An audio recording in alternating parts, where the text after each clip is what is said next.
నమస్తే. సెప్టెంబర్ 27 ఆశ్వయుజ మాస శనివారం శుక్లపక్ష పంచమి ఉదయం 8:24 వరకు తదుపరి షష్ఠి. అనురాధ నక్షత్రం రాత్రి 10:47 వరకు తదుపరి జ్యేష్ఠ నక్షత్రం.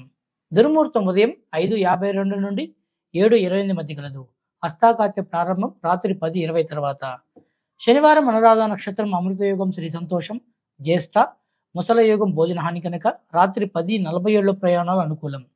శ్రీ దేవి శరన్నవరాత్రులు 6వ రోజు. అమ్మవారు సర్వమంగళిగా లోకాలు ఉద్ధరించే రోజు.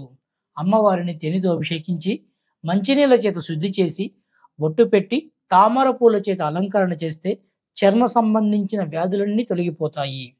చూసేవారికి మన రూపం చాలా ఆకర్షణీయంగా కనపడుతుంది. చక్కటి కంఠస్వరం లభిస్తుంది.